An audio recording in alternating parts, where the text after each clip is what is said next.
নবী করিম সাল্লাল্লাহু আলাইহি ওয়াসাল্লাম বলেছেন, পৃথিবীতে যত খুন হবে কিয়ামত পর্যন্ত, মনোযোগ রাখেন, পৃথিবীতে কিয়ামত পর্যন্ত যত খুনের ঘটনা ঘটবে, সমস্ত খুনের পাপের একটা অংশ কাবিলের আমলনামায় যুক্ত করা হবে। এখানে কে সফল? মহাকাব্য কে রচনা করেছে, হাবিল না কাবিল? আল্লাহ পাক আমাদেরকে শিক্ষা নেওয়ার তৌফিক দান।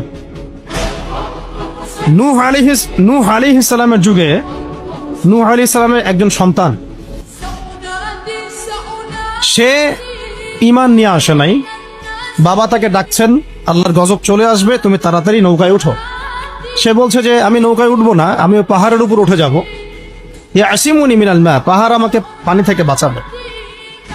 নূহ আলাইহিস সালাম পিতা হয়ে ব্যাকুল আর্তনাদ, বাবা আজকে এই আযাব কাউকে বাঁচাতে পারবে না, তাড়াতাড়ি নৌকায় উঠ। তো সে নৌকায় উঠলো না, জীবন সেও দিল। এবং নূহ আলাইহিস সালাম কান্নাকাটি করছেন আল্লাহর কাছে, আল্লাহ ইন্নাহু মিন আহলি, সে আমার পরিবারের একজন, তাকে মাফ করে দাও। আল্লাহ রাব্বুল আলামিন বলছেন লাইসা মিন আহলিক, সে তোমার পরিবারের কেউ না। এখানেও নূহ আলাইহিস সালামের পুত্র নবীর সন্তান জীবন দিলেন, কিন্তু মহাকাব্য রচিত হলো না। কথা কি বুঝতে পারছেন? মহাকাব্য রচিত হলো না। এভাবে লূত আলাইহিস সালাম যাচ্ছেন, কারণ আপনারা জানেন লূত আলাইহিস সালাম এসেছিলেন সাদুম জাতির জন্য নবী হিসেবে। ওই জাতির মূল পাপই ছিল সমকামিতা, যেটাকে এখন আমরা সো কল্ড ট্রান্সজেন্ডার, তারপরে এলজিবিটি এইসব ইস্যুর মধ্যে নিয়ে আসছি।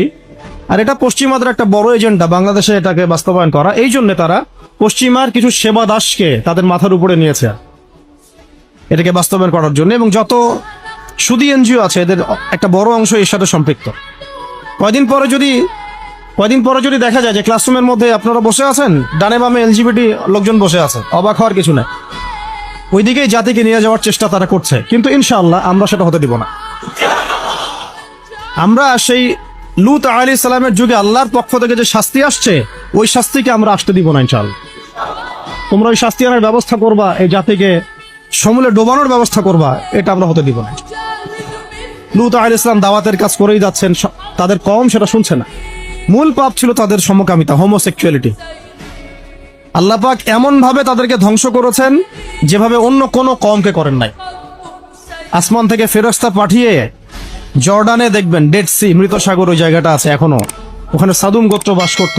পাখা দিয়ে ফেরেশতারা তাদের পাখা দিয়ে ওই জায়গাটায় এইভাবে উঠিয়ে আসমানে উঠিয়ে আসমান থেকে পাথর বর্ষণ করে এদের সবাইকে থ্যাতলা করে আবার উল্টা দিকে দাফন করে দেওয়া হয়েছে। এমন শাস্তি পৃথিবীর ইতিহাসে কাউকে দেওয়া হয় না। তো আমরা কি বাংলার জমিন এই শাস্তি ডেকে নিয়ে আসতে চাচ্ছি? সবাইকে এই ব্যাপারে সোচ্চার হতে হবে। আল্লাহ পাক আমাদেরকে বোঝার তৌফিক দান করে।